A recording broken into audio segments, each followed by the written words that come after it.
তো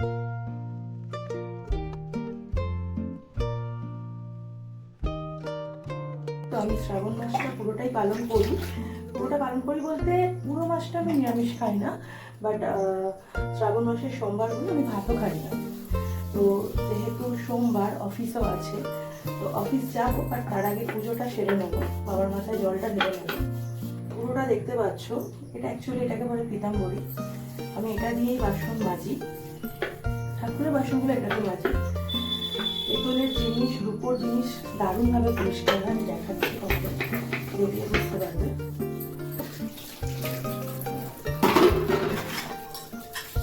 আমি এখানে দুধ আর দইটা মিশিয়ে নেবো। আমার ঠাকুরের কাছে মধু রাখা আছে, মধু, গঙ্গা জল, ঘি সব ওখানে আছে।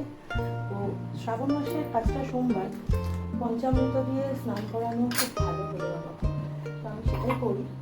পঞ্চামৃত হচ্ছে দুধ, দই, গঙ্গা জল, মধু, ঘি, চিনি দিতে পারো, শর্করা যেটা বলে আর কি। এই যে আমার ঠাকুর ঘর, মানে একদম ছোট বলতে আমাদের বাড়ির পজিশনটা খুবই ছোট। তো সিঁড়ির ওপরই একটা ছোট জায়গা বাপি করেছিল, সেখানেই ঠাকুর থাকে। বাপি করেছিল বলে এটাই কারণ গত 5 বছর হলো আমার বাপি আমাকে ছেড়ে চলে গেছে, মারা গেছে। যাই হোক, বাপি সবসময় আমার সাথে আছে, এটা আমি মনে করি।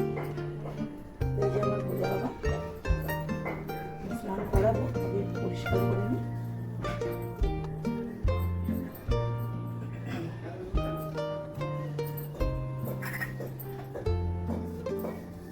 একদম ছোট জায়গার উপরে আমি ম্যানেজ করি।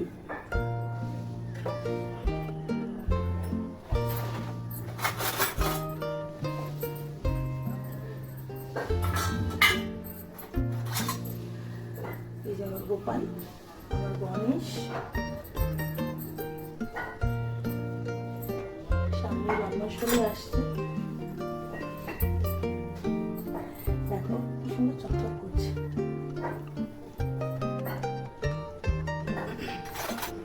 প্রদীপের সলতেটা আমি তৈরি করে নিয়েছি। আমি একদম অল্প তেল দিচ্ছি, তার কারণ হচ্ছে আমার না এখানে গণেশ আছে, তো গণেশের সাথে সাথে গণেশের জ্যান্ত ইঁদুরও ঘুরে বেড়ায়, তো সব তেল উল্টে দেয়।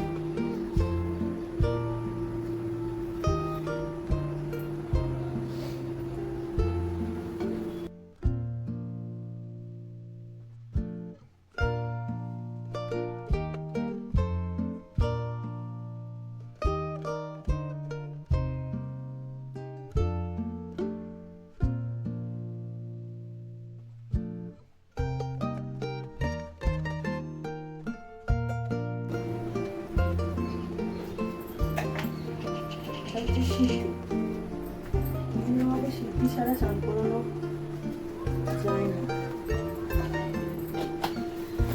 আর ভোলে বাবার মাথায় কখনো ডিরেক্ট গঙ্গা জলও ঢালা যায় না। তো যদি কখনো পঞ্চামৃত না হয়, না তৈরি হয়ে থাকে বা অ্যারেঞ্জ না করা যায়, তাহলে গঙ্গা জলের সাথে অন্তত সিঁদুর আর একটু চন্দন মিশিয়ে বাবার মাথায় ঢালবে। যেহেতু বাবা